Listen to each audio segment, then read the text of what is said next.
am Elizabeth Smart. Perhaps you remember my story. Wanita ini bernama Elizabeth Smart. Jadi di film ini, Elizabeth Smart selaku korban asli dijadikan sebagai naratornya. Dia sendiri terlibat dalam produksi dan pembuatan film, serta membantu meninjau naskah untuk memastikan bahwa ceritanya benar-benar faktual. Kisah ini bermula pada tanggal 5 Juni tahun 2002. Pada malam itu, Elizabeth Smart yang masih berumur 14 tahun diculik oleh seorang pria tak dikenal. Pria itu masuk ke dalam rumahnya dan menghampiri kamar Elizabeth. Di sana Elizabeth sedang tidur dengan adiknya yang bernama Mary Catherine. Si penculik mengancam Elizabeth dengan sajam agar dia tidak berteriak, dan perlahan pria itu pun membawanya keluar. Ternyata Mary sudah terbangun dari tadi, namun dia pura-pura tetap tidur karena khawatir dengan keselamatan kakaknya jika sampai dia berteriak.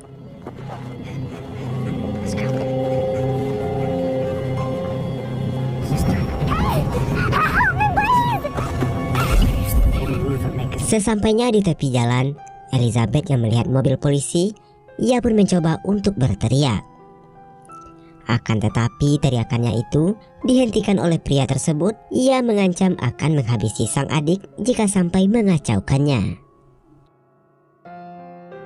Kemudian mereka terus berjalan masuk ke dalam hutan. Setelah menempuh perjalanan yang cukup jauh, akhirnya mereka pun sampai di sebuah tenda perkemahan di tengah hutan. Di sana Elizabeth disambut oleh seorang wanita bernama Wanda, yang merupakan istri dari pria tersebut. Wanda membawanya masuk ke dalam tenda dan menyuruhnya untuk melepaskan seluruh pakaian yang ia gunakan. Elizabeth juga diperintahkan untuk memakai jubah berwarna putih seperti yang ia gunakan. Elizabeth awalnya sempat menolak untuk membuka CD-nya. Akan tetapi ia terus dipaksa untuk membukanya. Take off your underwear. The celestial marriage.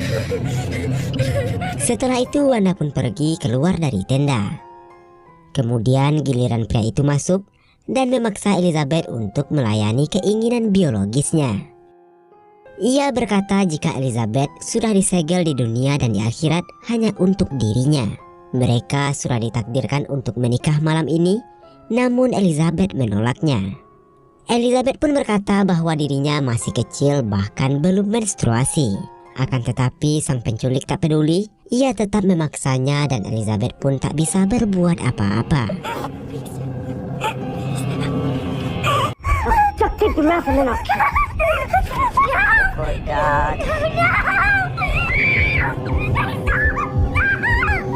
Do you want it to stop? So did I. To protect myself, I rolled onto my stomach. I remember thinking, maybe it would be better if I was dead. Keesokan harinya Elizabeth terbangun dan mendapati dirinya telah diikat menggunakan kawat yang digembok. Elizabeth pun berusaha untuk membuka gembok itu pakai peniti yang masih tertempel di baju miliknya. Namun semua itu sia-sia, dia tidak bisa membukanya. Peniti itu mengingatkannya pada sang ibu yang selalu mencintainya. Di luar sana, pria itu berdoa bersama istrinya. Mereka berkata kalau Elizabeth beruntung karena si pemilik mengklaim bahwa dirinya adalah utusan yang telah menyelamatkannya dari dunia ini. Di sini Elizabeth baru menyadari kalau pria itu adalah seseorang yang pernah diberi uang oleh ibunya. Tidak hanya itu, pria itu juga pernah diberikan pekerjaan oleh ayahnya Elizabeth. Pria itu bernama David Mitchell alias Immanuel, yang merupakan seorang tunawisma yang tinggal di dalam hutan bersama istrinya. Elizabeth pun bertanya, kenapa kamu tega melakukan ini padaku? Padahal sebelumnya orang tuaku telah membantumu. Immanuel pun menjawab kalau dirinya mendapat perintah langsung dari Tuhan untuk melakukan ini semua. Dari sini bisa disimpulkan bahwa si Immanuel ini adalah orang stres. Apa yang ia lakukan selalu mengatasnamakan agama.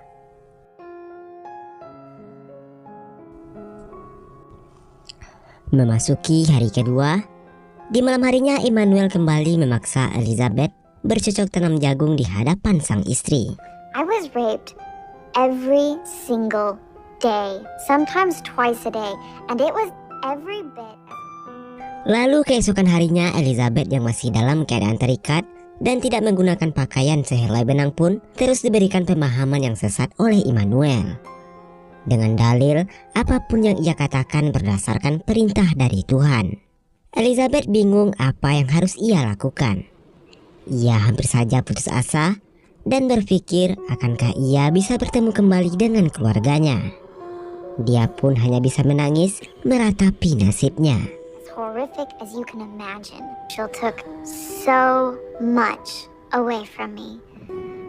But what he didn't realize... Memasuki hari ketiga, Elizabeth selalu teringat dengan keluarga yang sangat menyayanginya.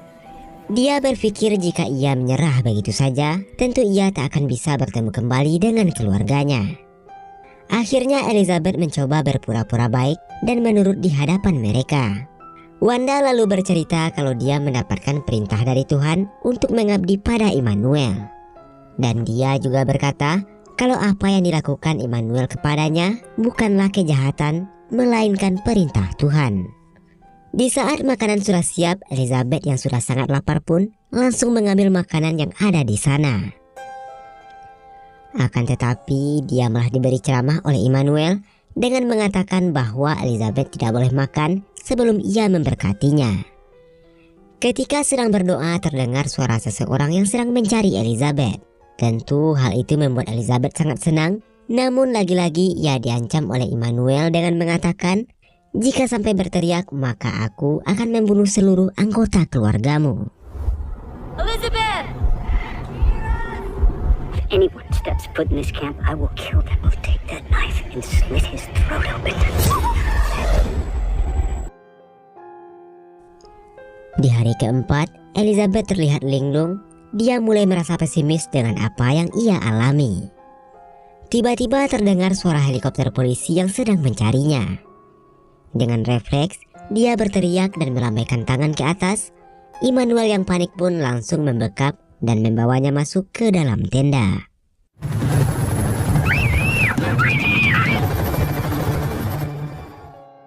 Waktu pun terus berlalu. Di hari-hari berikutnya Elizabeth hanya bisa pasrah dan menuruti perintah dari mereka. Elizabeth selalu mengingat momen-momen di mana dia merasa bahagia dan dicintai oleh keluarganya. Immanuel yang melihat Elizabeth yang sedang galau langsung membentaknya.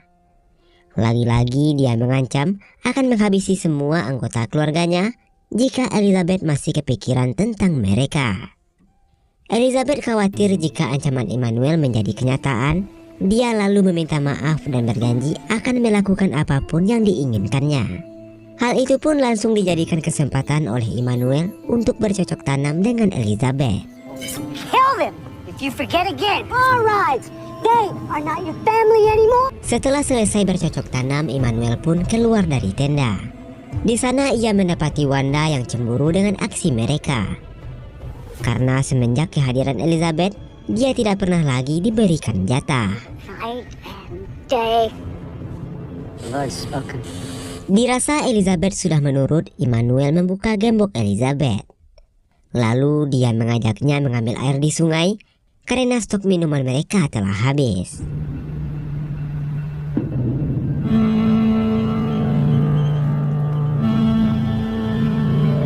Setelah menempuh perjalanan yang cukup jauh, akhirnya sampailah mereka di sungai. Namun karena ia kelelahan di jalan, ditambah lagi belum makan seharian, ia pun mengurungkan niatnya. I didn't have the energy. Immanuel lalu pergi ke kota untuk mencari persediaan makanan, sementara mereka berdua ditinggal di tenda. Beberapa waktu kemudian, Immanuel pun datang dengan membawa beberapa bekal makanan dan membawa selebaran tentang hilangnya Elizabeth. And the rain. Every lamppost, posters of her absence. Immanuel juga membawa beberapa botol miras dan memaksa Elizabeth agar mau meminumnya. Gak ada pilihan lain, karena diancam tidak akan diberi makan, Elizabeth pun terpaksa meminumnya. You can eat whatever you want.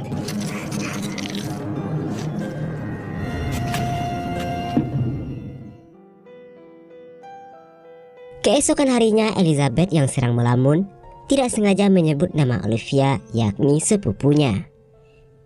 Tentu hal itu membuat Immanuel sangat marah, karena sebelumnya dia melarang keras Elizabeth untuk mengingat-ingat kembali keluarganya. Tidak lama kemudian Immanuel mengatakan jika dirinya mendapatkan wahyu dari Tuhan untuk menculik Olivia. Dia berkata akan menjadikan Olivia sebagai istri ketiganya. I have another divine proclamation. The Lord has commanded me. Go.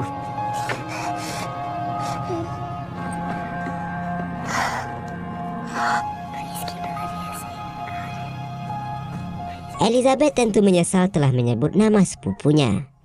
Ia sangat khawatir karena apa yang terjadi padanya jangan sampai terjadi pada sepupunya. Elizabeth tak henti-hentinya berdoa sepanjang malam demi keselamatan Olivia. Sementara Immanuel sendiri sedang melancarkan aksinya. What happened? And Olivia to be my new wife. Keesokan harinya Immanuel kembali tanpa membawa Olivia. Dia bercerita saat akan menculiknya dia tidak sengaja menjatuhkan vas bunga yang mengakibatkan semua orang terbangun. Dia pun segera berlari dari rumah Olivia karena ketahuan. Lagi dan lagi Immanuel menyalahgunakan agamanya dengan berkata jika Tuhan telah merubah perintahnya untuk memberi istri Olivia. Kemudian di malam hari saat suami istri itu sedang mabuk berat, Elizabeth mencoba untuk kabur. Go.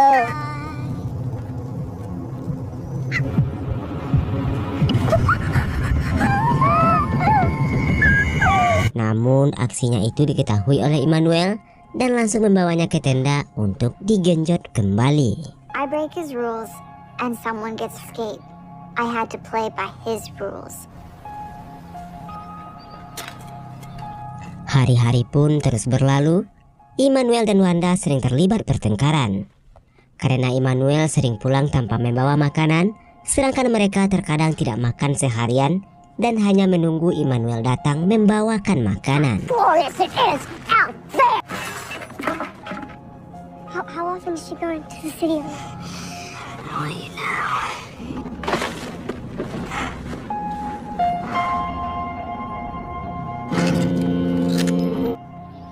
Karena tidak memiliki makanan, mereka bertiga pun memutuskan untuk pergi ke kota. Di sini sebenarnya Elizabeth memiliki kesempatan untuk kabur. Namun ia tak berani karena terlalu takut dengan ancaman Immanuel. I will kill you.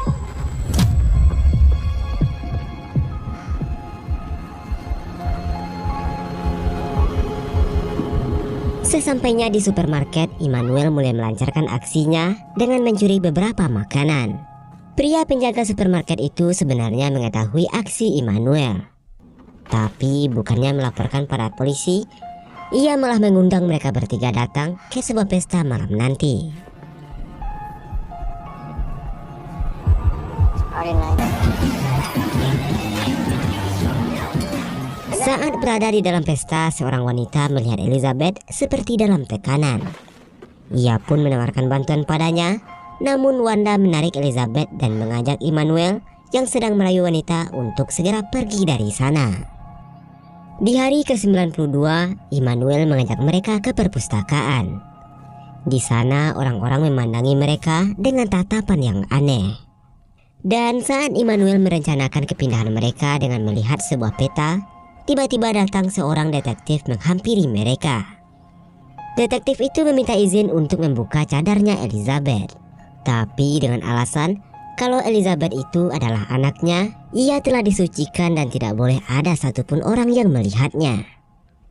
Elizabeth hanya bisa terdiam karena terbayang-bayang dengan ancaman Immanuel.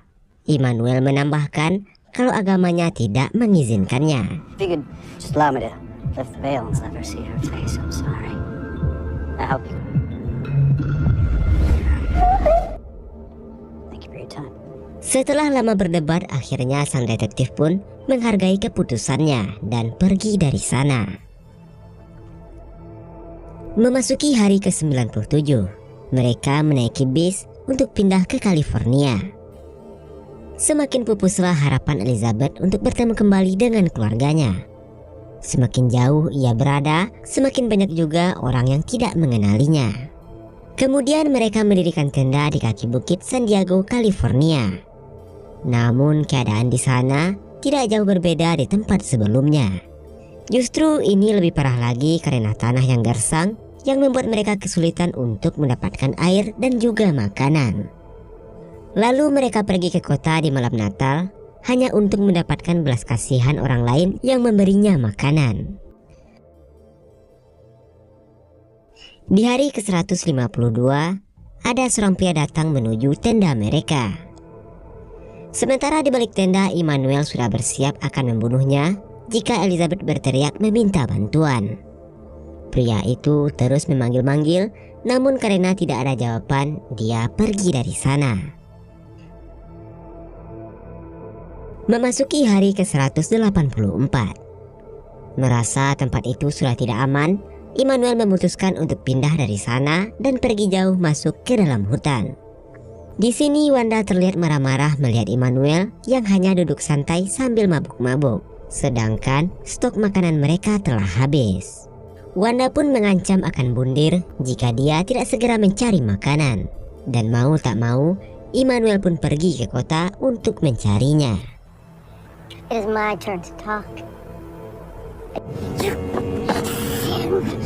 I'm going to town. And I don't know when I'll be back. Hingga memasuki hari ke-186, mereka berdua belum makan, sedangkan Immanuel sendiri juga belum kembali dari kota. Di hari ke-191 dan sudah 1 minggu lamanya Immanuel meninggalkan mereka. Tidak hanya makanan yang habis, kini minuman pun sudah tidak ada yang tersisa.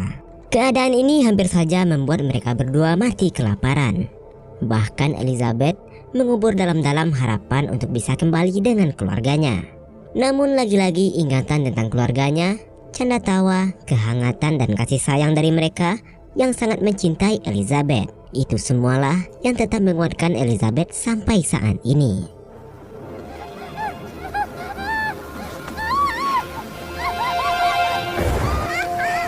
It rained in California. Pada suatu malam, sebuah keajaiban datang. Saat itu hujan turun dengan sangat deras. Tentu hal itu membuat mereka sangat senang. Setidaknya mereka bisa minum dan menambah tenaga. Dan Elizabeth pun meyakini bahwa turunnya hujan merupakan sebuah petunjuk dari Tuhan. Keesokan harinya tiba-tiba Immanuel pun kembali dari kota. Dia berkata kalau polisi menangkapnya karena kedapatan mencuri. Dan dia sempat dipenjara selama 7 hari. Singkat cerita, 9 bulan pun telah berlalu. Hari itu Immanuel mengatakan kalau ia mendapat perintah dari Tuhan untuk pindah ke tempat baru yang lebih jauh dari sana. Kini Elizabeth pun paham kalau itu semua adalah agama yang dibuat oleh Immanuel sendiri. Maka dari itu dia mulai mengikuti alurnya. Elizabeth mencoba membujuk Immanuel dan berkata alangkah baiknya kalau mereka pindah ke tempat awal, yaitu tempat di mana Elizabeth diculik, dengan alasan bahwa di sana lebih mudah mendapatkan makanan dan tentunya Tuhan lebih setuju jika kita pindah ke sana. Wanda juga membantu Elizabeth untuk meyakinkan Immanuel dan alhasil Immanuel pun setuju. Dengan syarat mereka harus mengganti pakaian dan melakukan penyamaran. Doesn't hurt me. He was under. Mereka mulai melakukan perjalanan dengan cara menumpang dari mobil satu ke mobil lainnya.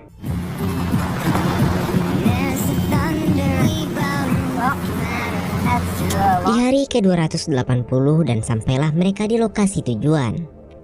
Sebelum memasuki hutan, mereka mampir ke pusat perbelanjaan untuk mencari makanan dan pakaian.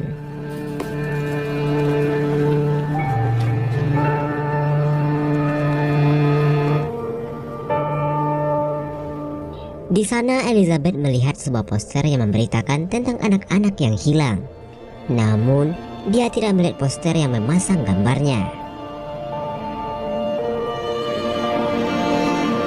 Immanuel mengatakan jika mereka telah melupakanmu dan mulai saat ini kamu menjadi milikku selamanya. Setelah itu mereka pergi keluar dan secara tiba-tiba datang mobil polisi menghampiri mereka. You need to stop. What's your name? Awalnya Elizabeth ragu untuk menjawab, tapi karena polisi itu terus meyakinkannya, akhirnya Elizabeth mempunyai keberanian untuk mengatakan kalau dia adalah Elizabeth. Come with me. Is your name Elizabeth Smart? It's okay. Nobody's gonna hurt you. I am Elizabeth Smart. Sementara itu Immanuel dan Wanda berhasil diamankan oleh para polisi. Seakan sebuah mimpi, Elizabeth masih belum percaya jika dia telah bebas dari sang penculik. Elizabeth?